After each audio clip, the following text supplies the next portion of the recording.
Of the Finance Committee of the Mobile City Council. The meeting is designed to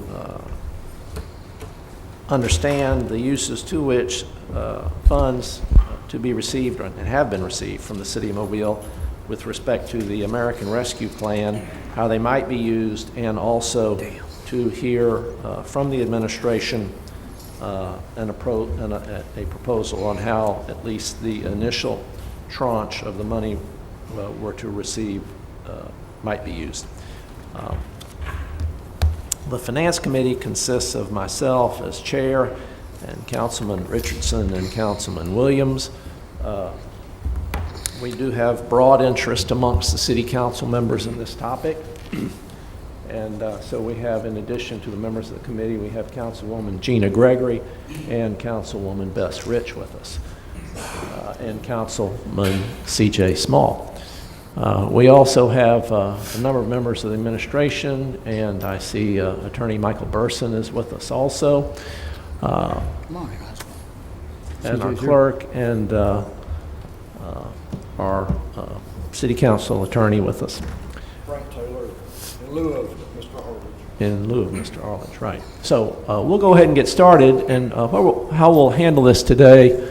We need to be moving right along because we got pre-council at 9. But first of all, we'll hear from members of the administration, make a presentation, and then after that is completed, we'll take questions from members of the committee, and after that is completed, we'll take questions, if any, from the other council members who are here. So I'm going to turn it over initially to Chief of Staff Barber. Thank you, Mr. President. On behalf of Mayor Stimson, who was conflicted this morning, but he will be here later this morning. But on Mayor Stimson's behalf, on behalf of the staff, good morning. We're pretty excited to be able to finally be able to come to you and explain what we're doing with the American Rescue Plan. We have $29,000 on deposit now, with another $29,000 coming in May, and so we'll certainly be able to show. I'm sorry, 29 million on deposit now, another 29 million in May. So as we began, we were struggling trying to get some guidelines from Treasury. So this money is direct from Treasury to the City of Mobile. There's another 2.1 billion that's going to the state with the same type of guidelines that will be distributed. They'll be applied for individually by the cities and counties throughout the state. The buckets, as we went through them, we engaged Adams Reese or Michael Burson here to go through the guidelines. You know, we are very aware that we could be subject to audit in the future to make sure that we have followed the guidelines. The mayor's big initiative on this was to put people first that were most impacted by COVID-19 or during the pandemic, and that's both businesses as well as communities within the City of Mobile. So with that being said, I'm going to turn it over to Michael Burson to lay out what the frequently asked questions about the plan are and how we approach trying to allocate the monies that are on deposit in the City of Mobile. Good morning, everyone. Just to provide a brief overview, on March 11th, the President signed the American Rescue Plan Act into law. This established the coronavirus relief state and local funds, which we're here to discuss today. On May 10th, Treasury adopted the interim final rule. This interim final rule, along with additional FAQs that have come out and continue to come out, the most recent of which was updated on June 10th, provide a non-exclusive list of projects and programs and services eligible for the ARPA funds. The FAQs have provided clarity and further guidance. There are still remaining questions out there. With our anticipation, probably going to see some additional FAQs in the next couple of weeks. But the bedrock, not only of the legislation, but of the FAQs and of the interim final rule is equity. That has permeated this administration's response to the COVID-19 pandemic up until this point, and it will do so moving forward. Throughout the IFR, it focuses eligibility criteria on our hardest hit and highest risk communities, primarily and specifically low-income populations, underserved, and other vulnerable communities. The use of funds has to be reasonably proportional to the impacts of the pandemic, whether it's a negative economic impact or it's a public safety impact. The funds are generally forward-looking in nature, but again, the IFR, the bill texts, the FAQs, and this administration has had a significant focus and at times mandatory requirements that certain funds be spent in underserved or low-income populations and communities. But I'm getting, he's using acronyms. Oh, ARPA, that is the ARPA is the American Rescue Plan Act. Okay. It's the third bill that was recently passed by the administration.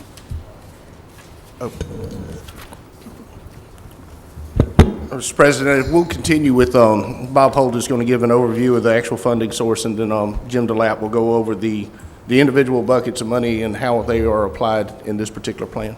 Bob? Thanks, Jim. Good morning, Mr. Chairman, and just want to thank you for arranging this meeting for us to get together and tell you a little bit. Can you, Mr. Holt, could you get a little bit sorry closer about to the that. mic? I said, good morning, Mr. Chairman. I want to thank you for arranging this meeting and bringing us all together to kind of review this. I know there's been a lot of anticipation with regard to this American Rescue Plan.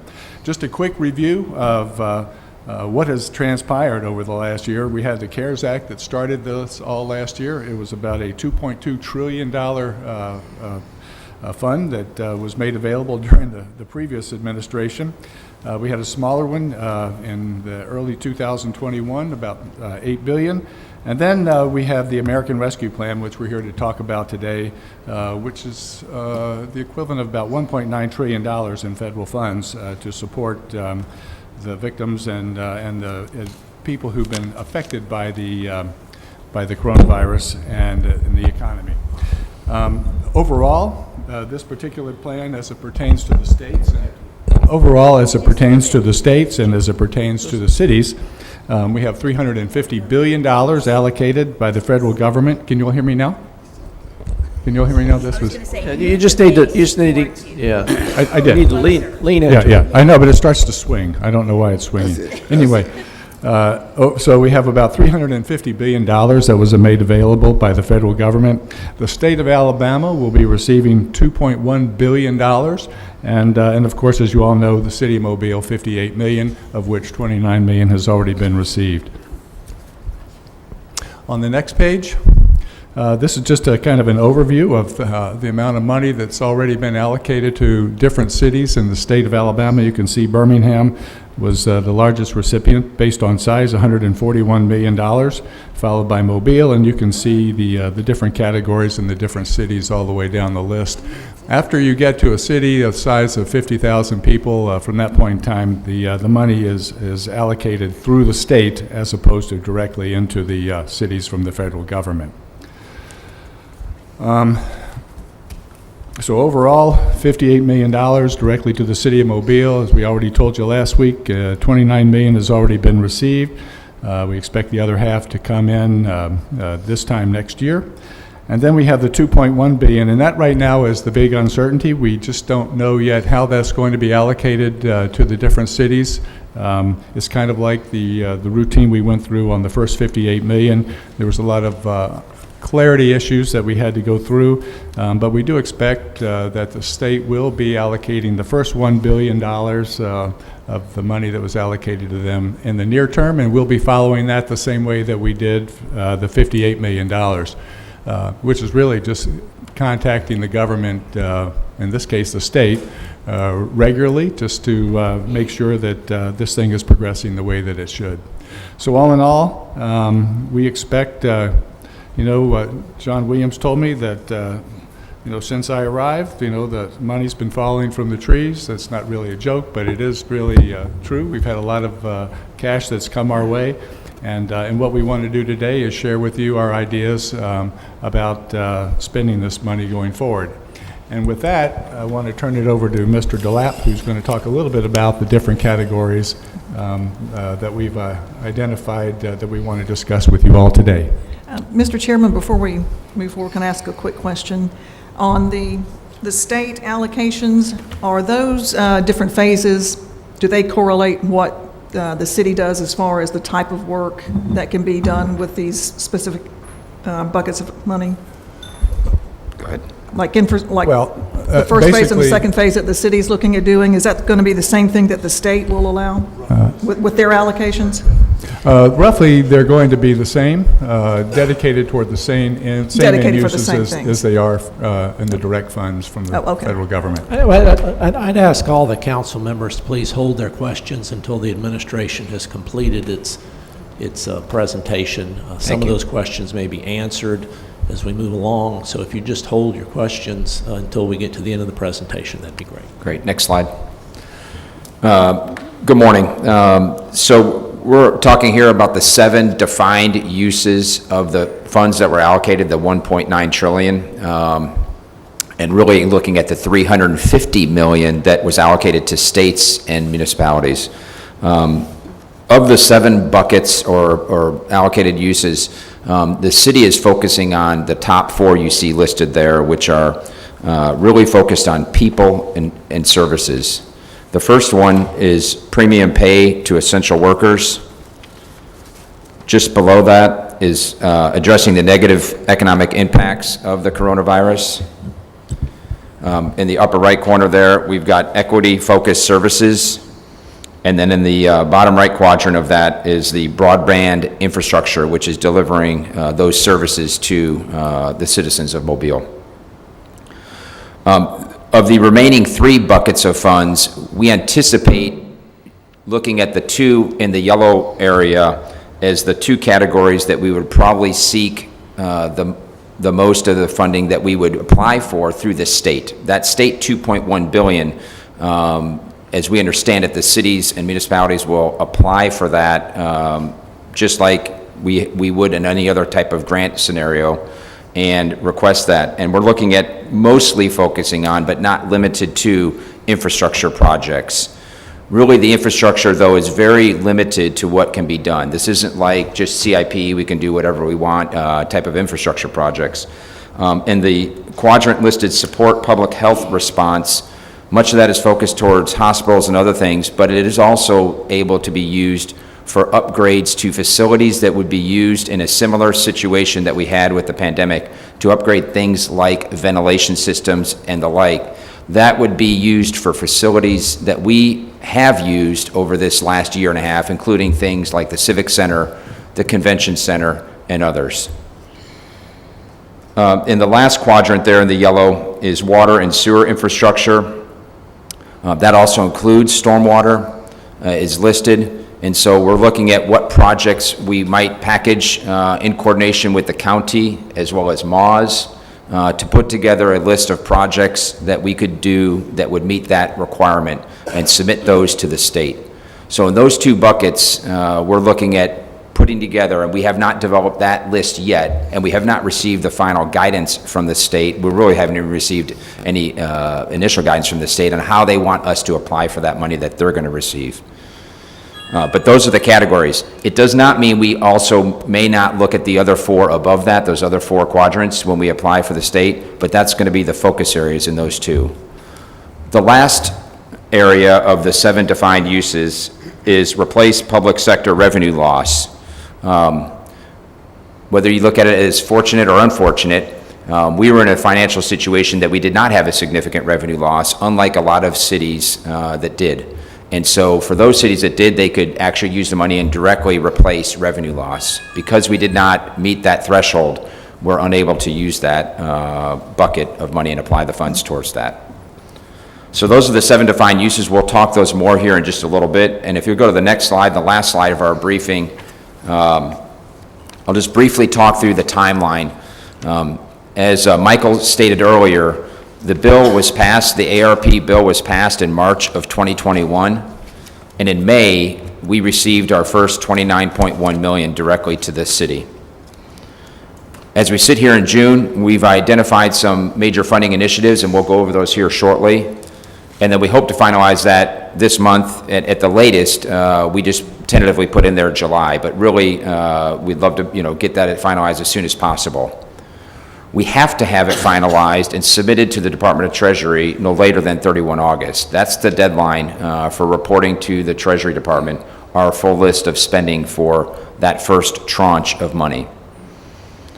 We anticipate during the time of July to December, the latter half of this year, that whatever projects we identify or initiatives we identify, that we would be writing those up and figuring out disbursement, et cetera, and how those would happen and take place. Between January and May, I would anticipate we'd be awarding any projects or finalizing everything there. It doesn't mean stuff won't happen during the July to December. Some of that money could flow directly to folks during that time frame, but if we were doing any kind of project stuff, it would be during that time frame. We would award that, and then look at writing any RFPs or anything for the second round of money that we would anticipate receiving in May of 2022. That would be the second half of our or 52 million. And then really awarding those funds and any projects and that latter half of from June to December of 2022. And then, as you see there's about 3 years of delivery time for any projects. Now, bear in mind, this timeline, we anticipate is going to be the same timeline that we would have to follow for the 2.1 billion that we may apply for, or portions of we would apply for through the state. So if there are infrastructure projects that have to take place, that would all have to be done by the end of December 31st, 2026. As you see in the call-out box there, we have to incur the money by the end of December 2024, means under contract and awarded to someone, and then we have to expend it or obligate it by the end of 2026. So that's a fairly tight timeline, especially if you're trying to do a major project, but that's what the timeline is. With that, at this point, we'll go to the next slide, and I'll turn it over back to Director Barber, who's going to go over the specific allocation proposals. Take just a second for Laura Engel to pass out a spreadsheet showing the allocations recommended and proposed to the City Council for your input.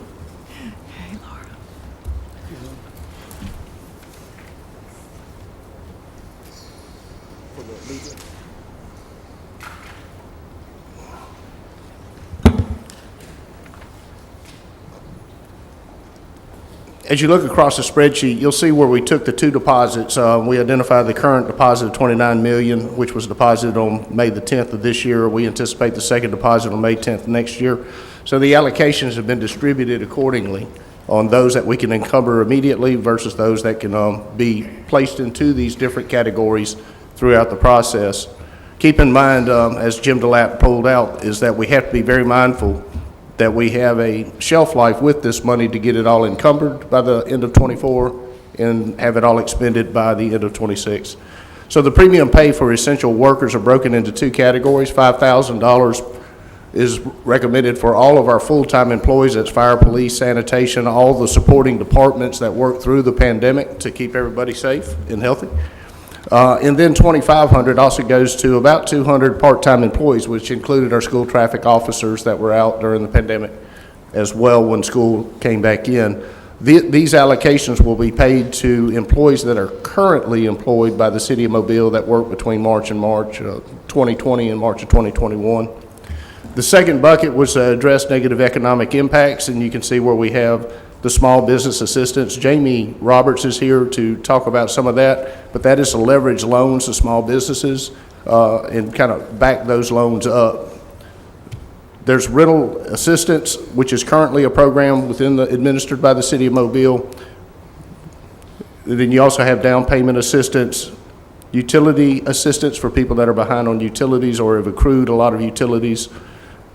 And then you have the social services assistance. Anitra here is to explain any of the questions you may have with that, but it has more to do with our nonprofits during the pandemic as well. And then you have the equity-focused services of the Gafers Project, the Woodcock Development, affordable rental housing, as well as housing rehabilitation. Again, current projects that are underway or future projects. The broadband infrastructure is to also cover businesses as well as communities that do not have access to broadband. And so it's to really replace infrastructure and to develop the City of Mobile facilities. The last one is the grant administration, direct grant administration. So there will be, in order to manage all the money that's coming in and provide the proper reports back to the federal government, there'll be 2 grant administrators appointed as well as a grants accountant appointed so that we can move forward and make sure that we are doing everything that is required of us as we administer these millions of dollars worth of federal funds. With that being said, we stand ready to answer any questions that you may have about the proposed allocations to be considered by City Council. Thank you, Mr. Barber. We'll now begin with questions from the members of the committee. Mr. Richardson. Thank you, thank you, Mr. Chairman. I was looking for a bucket for infrastructure. And I noticed that, I know you mentioned applying for infrastructure funding from the state. But I do believe that as it relates to drainage, it is permitted in the 58 million that we received. Is that true? Restate your question about drainage. Is that a permissible way to spend the money? It is. I noticed you don't have a category for drainage. And again, the first buckets of money that came in through the direct allocation from Treasury to the City of Mobile, we took a people first focus. The 2.1 billion, as mentioned by Jim DeLapp, are drainage projects that we're working in conjunction with malls in the county to make sure that those projects are now applied for toward the state allocation of 2.1 billion. So drainage has not been disregarded in this, except that different buckets of money is that we're going after, where we have projects that are ready to go. And also consider that the drainage projects that we have to consider are larger in scope, but have to be completed and spent by the 2026. I understand. I started off with 44 open ditches running parallel with the streets in Trinity Garden, and is trying to use CIP money to get those ditches closed up. By the time that's done, the price of closing those ditches would have doubled, and it'll be beyond many of them's lifetime.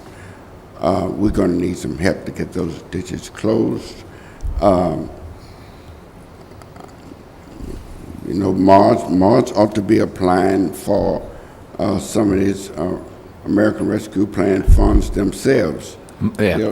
They cannot. We've met with malls already, and so they'll have to work in conjunction with the City of Mobile on these drainage projects. But as you do the main drainage projects, you have to take up curb and gutter in order to do it. So there's allocations that will deal with water and sewer as well as the drainage itself, and then the resurfacing of the project. I understand they're going to be digging under the street, but I would like for at least $1 million of these dollars to be allocated to drainage projects in the Trinity Gardens area to help close some of those ditches and give the citizens some relief. If you go out there, water is standing in these ditches year-round, and there's nowhere for it to go. Children living on those streets can't ride their bicycles because it's a ditch on both sides of the street, and if a car's coming, there's no way to escape, there's nowhere to go. So the parents won't even let them ride a bicycle. I see this as an opportunity to help neighborhoods, to directly help neighborhoods. We're going around the roses roundabout here and there. We're going to have some houses, you know. I say just go ahead and help the people. Just help the people. And I'm advocating that we set aside at least $1 million of these dollars to cover at least 2 of these ditches and Trinity Gardens to get started with them in the Trinity Gardens area. That's what I'm going to do. And I'm asking my council to support me on this. Thank you, Mr. Richardson. Mr. Williams? Thank you very much. I see the words potential uses of funding.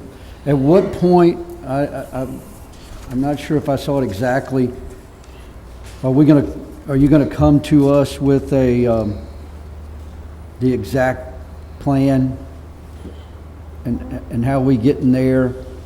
What's the avenue for input? If there is one that we would like substituted, as previously mentioned, how would that go about? More importantly, when? You're talking about the state allocated money, is that? No, I'm talking about the 58.2. It says on the top of it, American Rescue Plan, potential uses of funding. So at what point are you going to ask us to make it a plan by voting on it or approving an overall contract or a group of contracts? Again, it is proposed, Councilman, and we're looking for city council input. And so I think when there's an agreement on how this allocation should be spent, I think we are, as an administration, we are ready to move forward. Many of these projects are underway. We have the current capacity to do so, or they are projects that are shovel-ready to go. And so is there a deadline that you believe, that the staff believes, is we have to have a decision by this time in order to meet all those requirements y'all spoke of?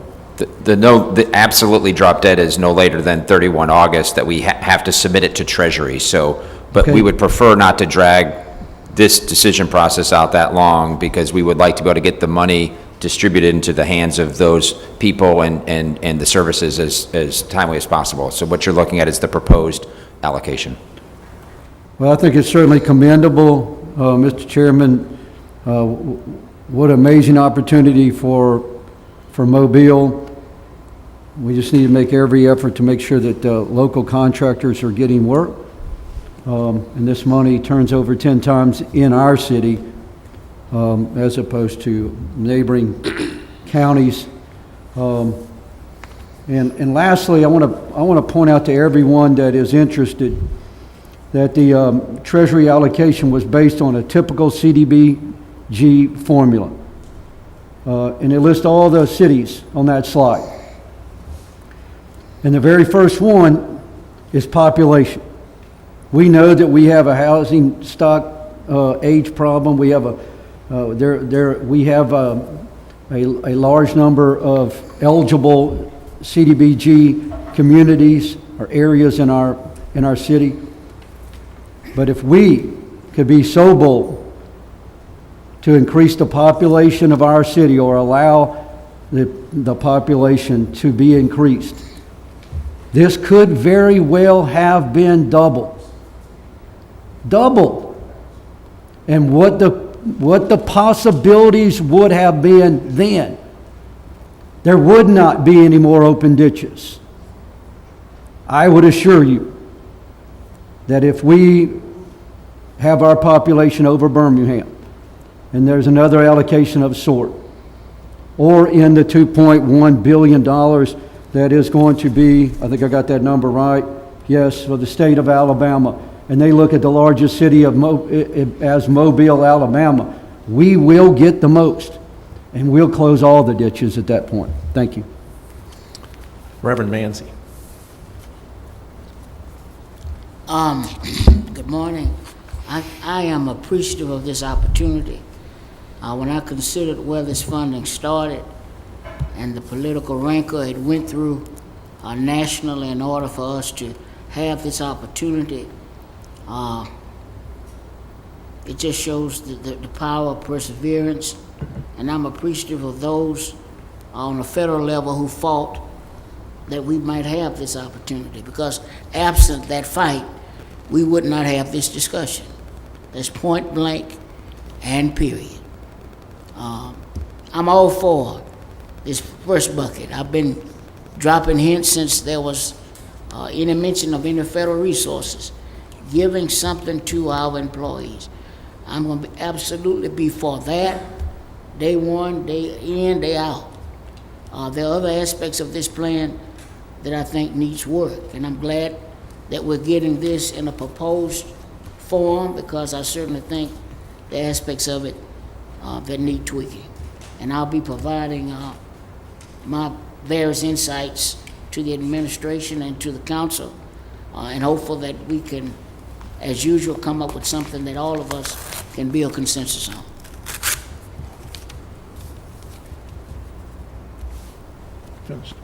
Yes, sir. Mr. Small. Thank you, Mr. Chairman.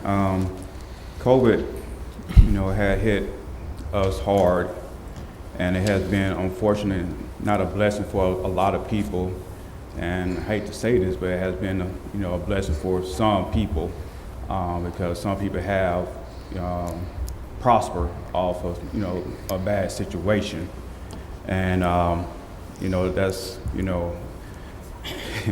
I hate to say that, but it's the truth. But I'd like to thank the administration for bringing this to us on today.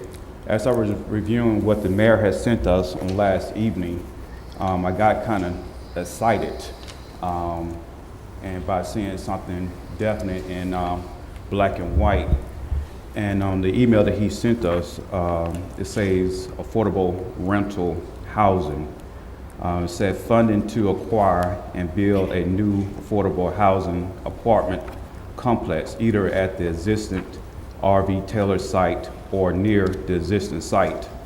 The location will be determined by obtaining the property from the Mobile Housing Authority, subject to environmental reviews. The Mobile Housing Board cannot generally build on the site or within the same census tract, but the city can in certain circumstances. And this here is great news for many citizens, especially in the Maysville area and surrounding areas, because many, and the citizens also that's located in the RV Taylor community, because many people, citizens really think that the city and others were trying to disenfranchise African Americans and just split them. And with the city, looking to not only, invest back into the community at RV area, I also see down here the Woodcock development area, which is also located in the Maysville community. And, a lot of rumors have been flowing for the past several years of trying to split the African American vote, doing this and doing that, and with the administration leading with the Maines property and what's before us, the RV property, and also the Woodcock development property. I'm glad that, they are trying to retain homes and affordable homes for, people that I represent, and, some of the people I represent, I put it like that. And this is pretty much great news. Other things that's on here, I do agree with. I have some questions about the small business aspects of how is that going to be administrative. If Mr. Roberts can talk a little about that, that would be great. Also, with small businesses that, probably have went under during this unfortunate time. But again, I'd like to applaud the administration for putting something out here, especially in black and white, that the interest of retaining homes and not, split the RV, the citizens, the residents that's over there away, from where they would like to be. And again, this is great news. But if Mr. Roberts, if you can just talk about just a little, if possible, if the chairman don't mind, about the small business, how would they really affect the assistance? How would it really affect small businesses? Sure. Morning. So that's a proposal we have. We'd have to go through a formal RFP process to procure a banking institution for it. Jamie, could you pull the mic? Yep, there you go. Better. We have to go through a formal RFP process to procure a banking institution, but we do have a proposal from one that would establish a loan loss reserve account. So the city would put it's $2 million in the account. The bank would match it with their own $2 million. And what it would do, it would allow the bank to lower their lending standards required to get a loan for companies to get working capital. So small businesses that can't get working capital can't get a job. So they go to the bank, they get a lower interest rate. They borrow against their contract. Typically they'd have with the city. They may have other contracts they have out there. And then when it's paid off, they pay the loan off and they make profit. But that gives them the access to get the funding. Would that be like a minimal or a maximum that each business get, or? No, they would have to go to the bank to apply, just like any other loan, but instead of, say that the bank's lending standards have a 660 credit score, it would allow them to lower that credit requirement and the assets that the company has to get the loan. All right, thank you. Thank you, Mr. Chairman. Yes. Ms. Rich? Thank you. And thanks to the mayor and everybody who's pulled all this information together.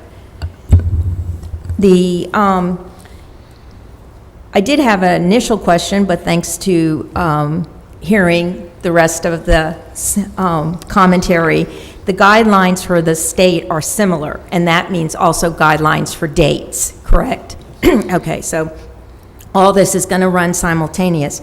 And you anticipate that the infrastructure program would come out of requests to the state. And you don't know how they'll score them. Will they score them on the same CBG as, any idea? No, there's No, been. the CDBG was how the allocation from the Treasury was given directly to cities. Okay. And the state. But the states, how they're going to allocate it out, we do not know yet. Okay, because that would be something that would be probably something you need to know for applying, obviously, you know, how to They make have it. said that there's a strong equity push through the grant funding source, and it's very likely to match up with the CDBG eligible census tract Okay, areas. that's good to know. The other thing is, Councilman Small talked about it, the affordable rental housing doesn't kick into the second, and it's, do I reading this correctly, 16 million? Yeah, that's correct, and that's just the procurement timeline to get that all set up. Okay. Would take this into May next year. Okay, so is that working with the private sector? It to, okay, Yeah, and it's essentially, look at it as almost a revolving fund. So $16 million in one project, you subtract off developer fees and incentives, then you use the remaining for phase two and keep okay. going. And that amount going into affordable rental as a and not looking at owner occupied, what was the theory behind that? Mainly because we have in Councilman Small's district, a lot of public housing coming offline in the next 5-6 years. And so we're looking at helping replace that with the Housing Authority.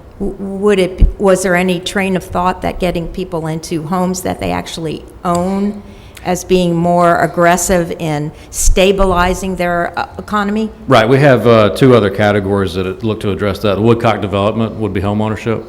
And At then, 3 million? Right, and then down payment 4 million assistance. total. But down payment assistance is leveraged differently to where it's usually 9-to-1.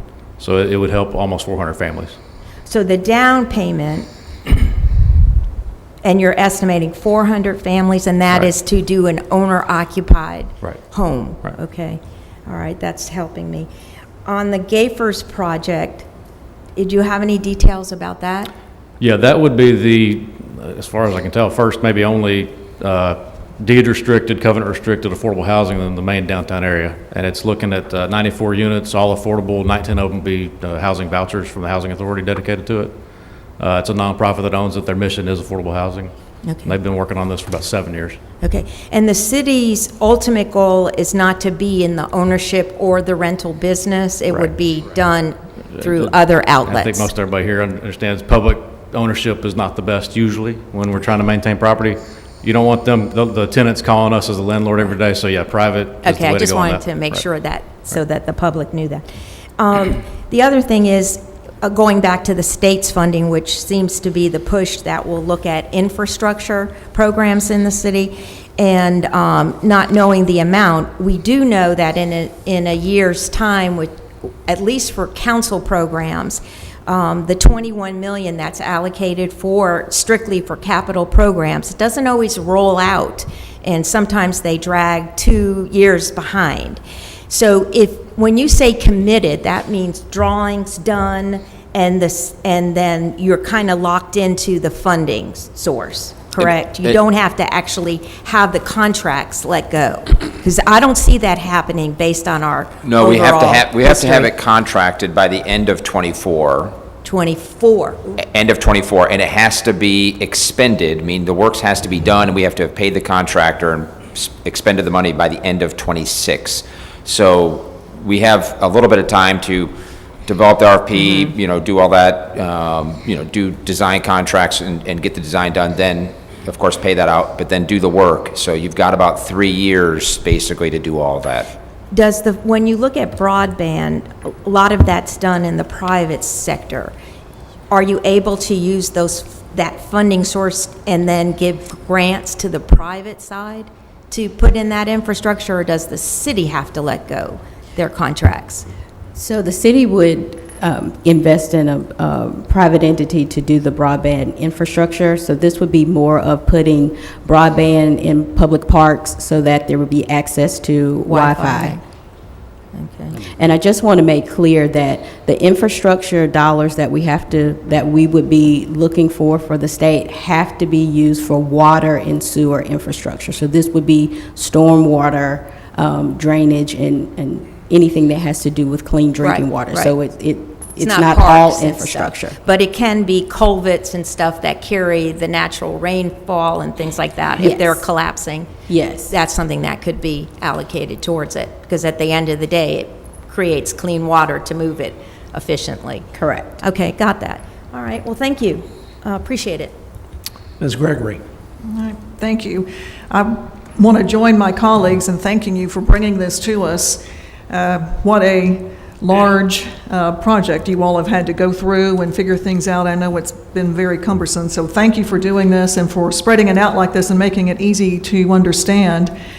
Just a couple of questions, and most of them have already been answered as we've gone through, but on the City Mobile employees and the bonuses, I know that's something that we're all very happy to see. When would those kick in? Does it soon, I'm thinking?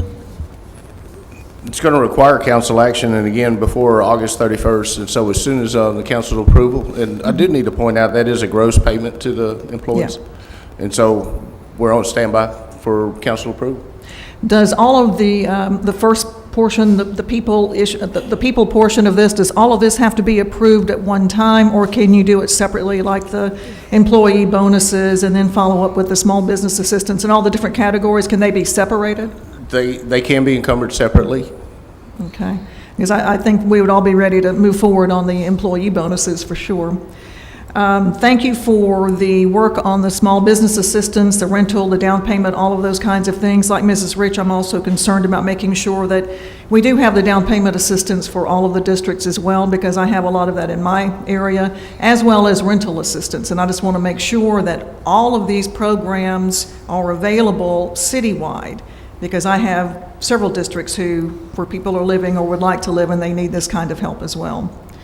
On the infrastructure part, I know we're looking at that and nothing has been determined yet, obviously, but can some of these programs within the infrastructure, would we be able to combine it with something that we're already looking at to maybe make a budget or do an entire project if we're combining city money with this money that's coming from the state on infrastructure? Yeah, that's possible. Anything that's already under contract or underway, we wouldn't be able to, it wouldn't be efficient or effective for us to do that. We also want to be careful not to delay or slow something down because of the tight timeline on this, and because now, anytime we take this funding and apply it towards a project, we have to follow then federal procurement rules and regulations, unlike other funding sources where we can do things if it's city or state money and the like. So we just have to be aware of that and cautious as we move forward, so we understand those requirements. So we're going to be looking closely, as I said this earlier, and it shows on the slide, we're having a follow-up meeting with both the county and MAWS to look at what their thoughts are, partner with them so that we can, again, work together to get the most that we can for the city in these types of projects. Okay. Thank you very much. And again, thank you for pulling this together. I think it's a great look at what we can do. The opportunities are terrific. A lot of the need that we have in the community will be met with this. So even though we know where the money is coming from and why we're getting it, it's still good to see that we are being able to use this where the needs are the greatest. So I think it's a really good opportunity for us also. So thank you. Thank you. I also would like to join my colleagues in thanking the administration for putting this together. I believe the plan that has been put forward to us addresses a number of items which have been sore spots for an extended period of time. The compensation for our workers, affordable housing, including the down payment assistance, owner-occupied properties, downtown development through the Gayfers project, broadband for unserved and underserved locations. I think all of these are things that have come up in the past that we have simply not had the resources to address, but particularly the affordable housing issues.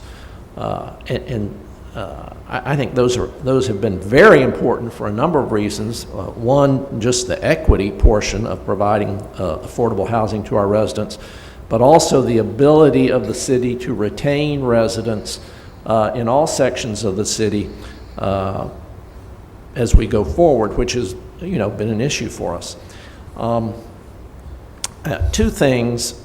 My understanding is that, and I need some clarification on this, but my understanding from what I've heard is that we have to have a plan adopted ahead of August 31st so that the administration has time to put it in final form for submission. So it's got to be submitted to the government by August 31st. So by when does the administration need the council to approve the plan so that you have time to put it together and get it to the government by August 31st? It would take a minimum of 2 weeks for our grants department to get all the proper paperwork back into Treasury by the deadline.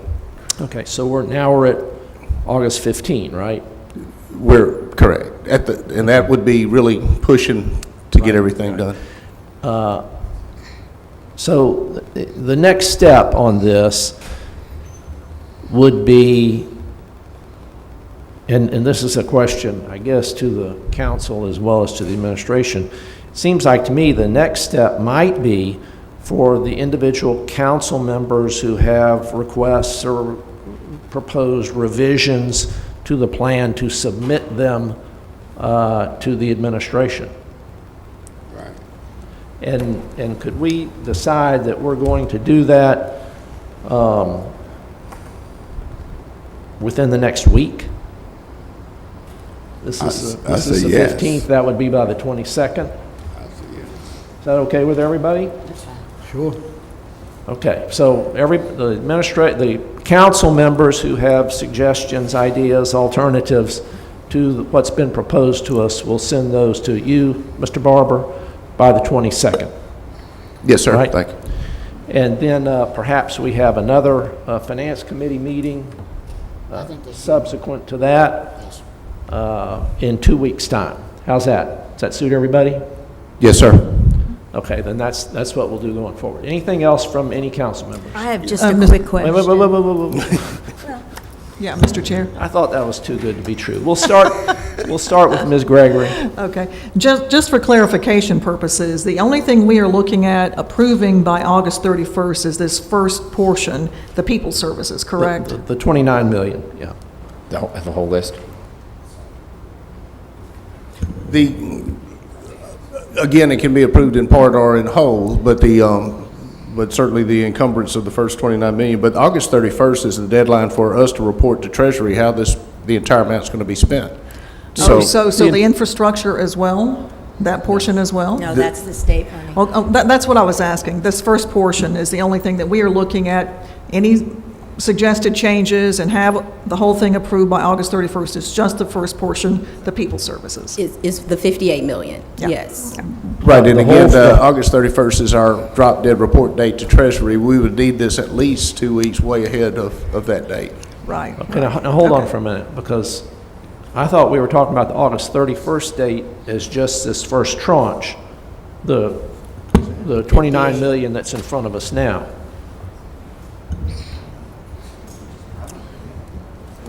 Well, It's going to be the direct allocation from Treasury. The 58 million, we don't have the guidance for the state on when that money has to be encumbered. It's the whole 58, It'll be the 58. which is what that plan covers.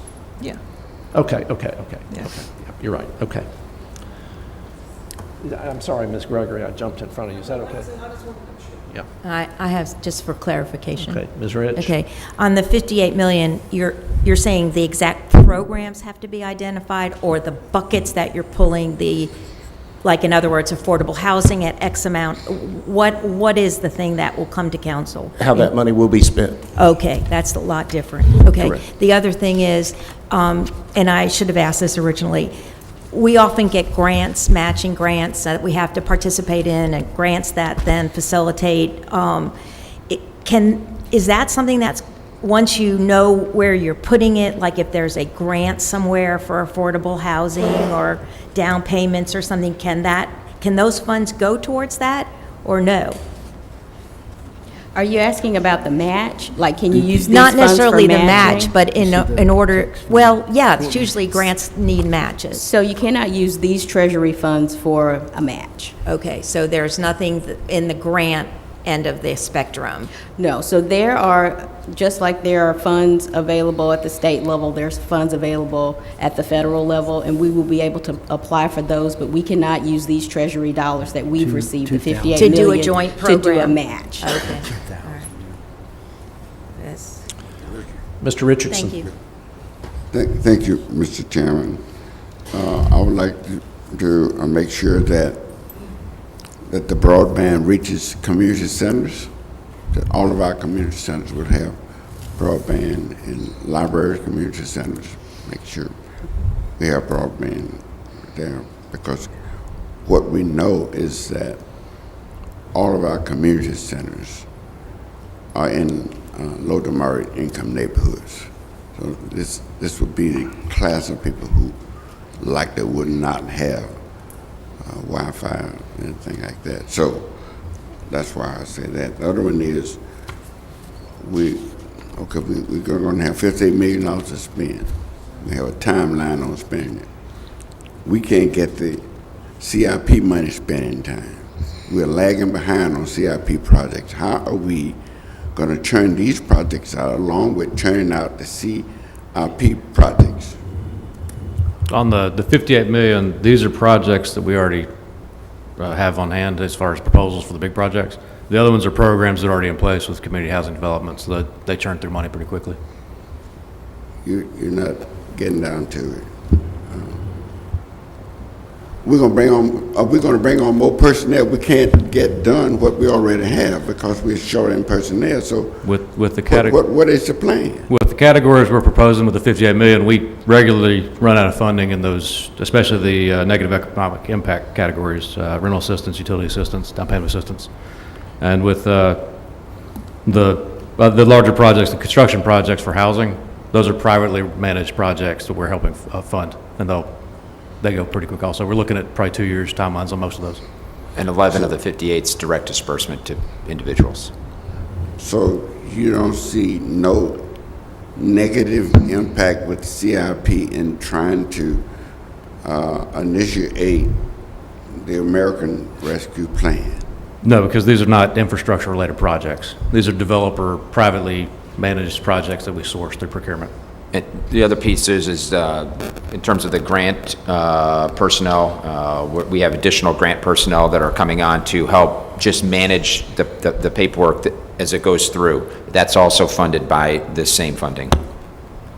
All right, just want to get clear on that. Mr. Chair, just one final question, if you don't mind. Yes, ma'am. Just so that we're clear on the City Mobile employees and the bonuses that we're giving out, that is for all employees, full-time and part-time. So the sooner we get all of this approved, then the sooner our employees get their bonuses, correct? That is correct. Okay.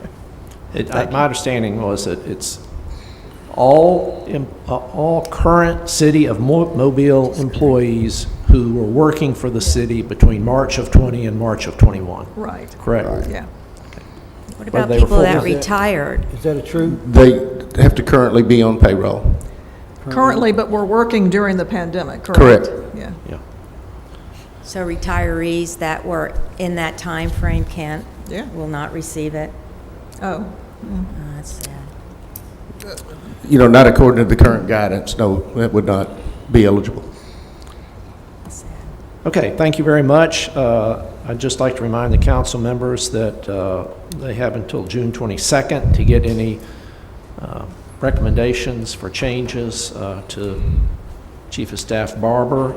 We'll have a follow-up Finance Committee meeting at 8:00 a.m. on June 29 in order to review this again and hopefully 8 o'clock, June come to 29. some conclusions. I would hope that we can complete this work and pass this well ahead of the August 13 drop-dead date. I would hope that soon after this June 29 date, we can go ahead and approve a plan. Okay, thank you very much. That's the end of the Finance Committee meeting. Mr. President, I turn it over to you for pre-council. Thank you, Mr. Chair. Do we need I need my agenda. a break at this point? Yeah, 5 minutes? minutes. Need a break. Let's take about 5 minutes